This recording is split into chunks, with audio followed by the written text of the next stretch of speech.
Welcome again, friends, to Daily Moments of Inspiration. You know, I've been considering the greatness of God and considering how that God is in complete control. You know, sometimes we need to really consider this. We need to think about how that God is always in control of our situations in life. And though it may seem evil, though it may seem bad, though it may seem terrible, but nevertheless, if we keep our eyes on God, then we realize that He is in control and our faith is strong, and then we can believe for the best in our life. I was thinking about Peter. Remember how that Peter stepped out of the boat, and as long as his eyes were on the Lord Jesus Christ and was not upon the waves and the wind and the troublous things of life, then he was able to walk upon the water. But then when he got his eyes off of the Lord Jesus Christ, and then his faith went down and he began to sink. And you know the same thing happens to us. When we keep our eyes upon God and we realize that God is in control, then, friends, everything will go well. But when we get our eyes off of God, then we begin to sink. The Scripture says in Psalm chapter 37, "The steps of a good man are ordered by the Lord, and he delighteth in his way. Though he fall, he shall be not utterly cast down, for the Lord upholdeth him with his hand. I have been young, and now am old, yet have I not seen the righteous forsaken, nor his seed begging bread." And so we see how that God is in control if we trust in Him. The Scripture says in Proverbs, the 16th chapter, "The preparations of the heart in man, and the answer of the tongue is of the Lord. Commit thy works unto the Lord, and thy thoughts shall be established. The Lord hath made all things for Himself, yea, even the wicked for the day of evil." When a man's ways please the Lord, He maketh even his enemies to be at peace with him. A man's heart deviseth his way, but the Lord directeth his steps. And so by this we can see that God has His way in all things. And if we put our trust in Him, if we believe in Him, then, friends, everything will go well. You know, I was thinking about this. I was thinking about how that in the days of Isaiah the prophet, Isaiah spoke of something that was going to come to pass 107 years after that he made this prophecy. And when he prophesied, he spoke and he said this, "Thus saith the Lord, thy Redeemer, He that formed thee from the womb. I am the Lord that maketh all things." And he said, "Thus saith of Cyrus, He is my shepherd, and shall perform all my pleasure, even saying to Jerusalem, Thou shalt be built, and to the temple thy foundation shall be laid. Thus saith the Lord to His anointed, to Cyrus." Notice He's calling Cyrus by name. Now this is 170 years before Cyrus came to power. This was long before, many years before there was a Cyrus, a king by the name of Cyrus. And it says, "Whose right hand I have holden, to subdue nations before Him. And I will loose the loins of kings, to open before Him the two-leaved gates, that is, the gates of Babylon. And the gates shall not be shut."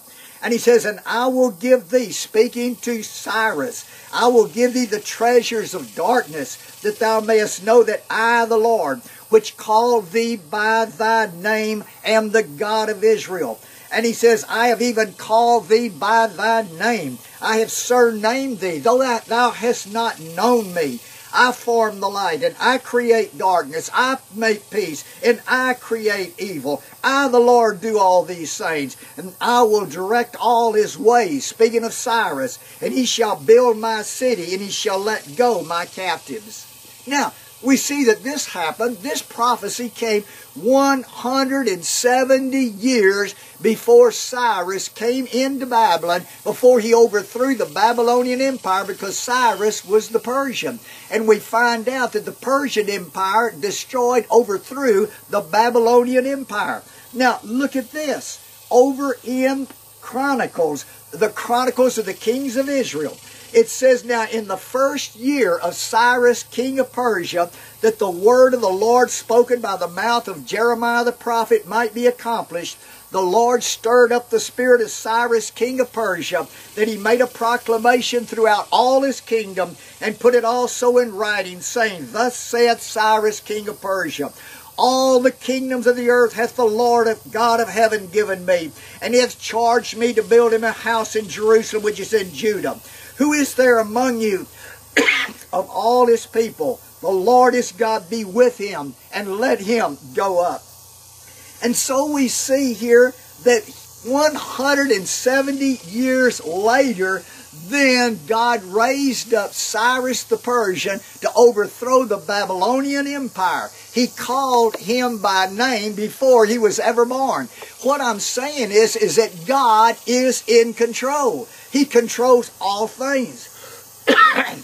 The scripture Paul the Apostle spoke in Romans, and he said, we know that all things work together for good to them that love God and to those that are called according to his purpose. For whom he did foreknow, them he also did predestinate to be conformed to the image of his Son. Moreover, whom he did predestinate, them he also called, and whom he called, them he also justified, and whom he justified, them he also glorified. What shall we say then to these things? If God be for us, who can be against us? And so we see that our life is in the hand of God. God knew us before we ever came into the world, before we were ever born. In Ephesians, the scripture says this, Blessed be the God and Father of our Lord Jesus Christ. He hath chosen us in him before the foundation of the world. If you're a Christian, you were chosen in Jesus Christ before the foundation of the world, that ye should be holy and without blame before him in love. And the Bible says, in him we have redemption through his blood, the forgiveness of sins. And the Bible says this, in the dispensation of the fullness of time, he will gather together in one all things in Christ, both which are in heaven and which are on earth, even in him, in whom also we have obtained an inheritance, being predestinated according to the purpose of him who worketh all things after the counsel of his own will.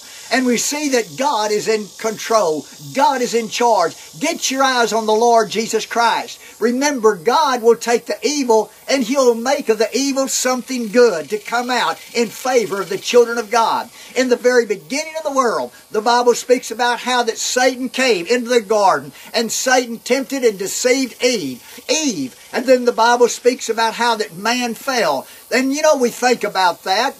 People have said, well, Satan got the best of God there in the garden. But friends, I want you to know that God had a plan, and that Satan is nothing more than just a puppet in the hand of God, and God uses him for the glory of his people. And what he was doing was, when he was bringing sin into the world, he granted that Adam and that mankind might fall, that he might raise man up to sonship in Jesus Christ. For it's far better to be born a son of God than it is to be born just a man in this world. And God has given us eternal life through Jesus Christ by being born of the children, being born children of God through Jesus Christ. We are sons of God. God has upset the plan of Satan, overthrown it, and now we have eternal life through Jesus Christ, the Son of God. May God bless you.